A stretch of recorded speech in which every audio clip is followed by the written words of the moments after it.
zusammen, mein Name ist Lisa Drössler und ich freue mich sehr, euch einen kleinen Einblick geben zu können in mein Austauschjahr mit AFS und was es für mich bedeutet.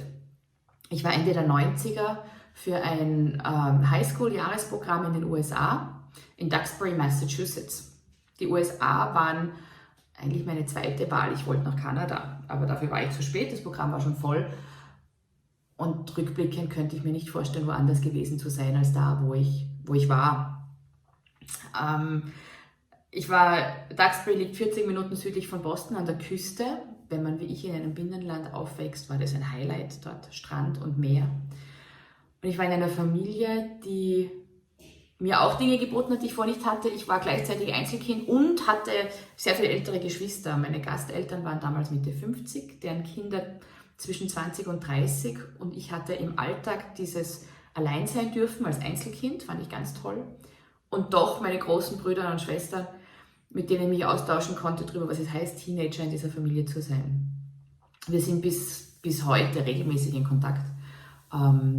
Je mehr Familienmitglieder Smartphones bekommen haben im Laufe der Jahre, umso mehr. Die Schule, das war das zweite große Glück neben meiner Familie, war ganz in der Nähe. Ich konnte zu Fuß hin und mich deshalb dort sehr gut einbringen und engagieren und hatte doch meinen persönlichen Freiraum. Ich habe das in erster Linie im Arts Department gemacht, in mehreren Musikensembles, im Schülertheater und hatte dort so den Kern meines Freundeskreises.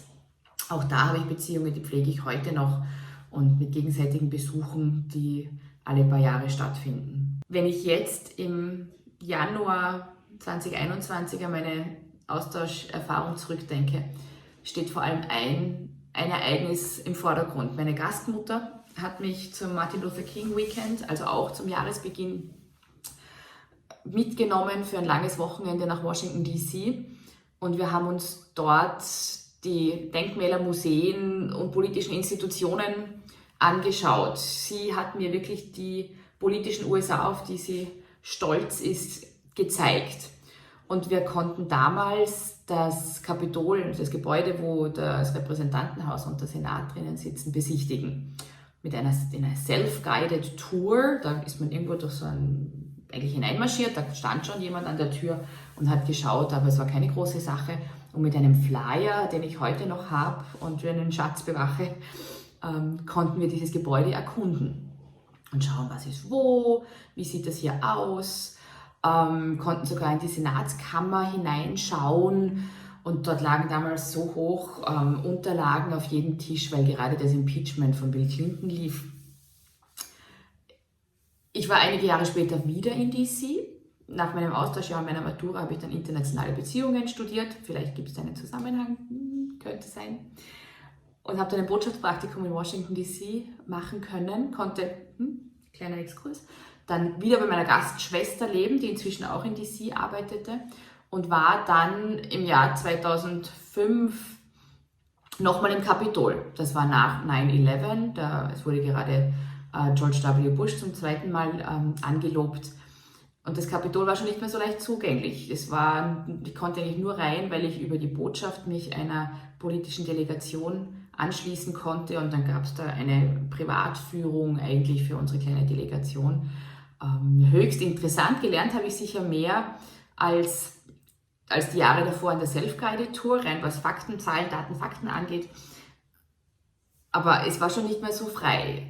Und wenn ich jetzt im Januar 21 über den Atlantik blicke und schaue, welche Ereignisse im Kapitol los sind und was die Sicherheitsvorkehrungen künftig wohl sein werden und wie dieses Haus des Volkes inzwischen zur Festung werden muss, steht das für mich in einer sehr traurigen Entwicklung, die ich aber gleichzeitig verknüpfe mit diesem politischen Geist auch meiner Gastfamilie. Ich bin gespannt, ob ich wieder mal in dieses Gebäude hinein darf und unter welchen Umständen es dann sein wird. Auf jeden Fall bin ich, glaube ich, seither jemand, der sehr, sehr offen versucht, in Situationen zu bleiben, für neue Erfahrungen immer empfänglich ist. Und was man als Austauschschüler zwangsläufig merkt, ist, es geht nicht nur darum, was über das Gastland zu lernen, die Sprache möglichst gut zu beherrschen und sich die Traditionen einzuprägen. Es kommt automatisch auch zu einer Reflexion über die eigene Herkunft, sei es die Familie, sei es das Herkunftsland. die eigene Persönlichkeit. Wir entwickeln uns ungemein in einem solchen Jahr und ich wäre nicht die Person, die ich heute bin, wenn es nicht dank dieser Erfahrung wäre. Hat dir die Geschichte gefallen? Dann gib dem Video einen Daumen nach oben.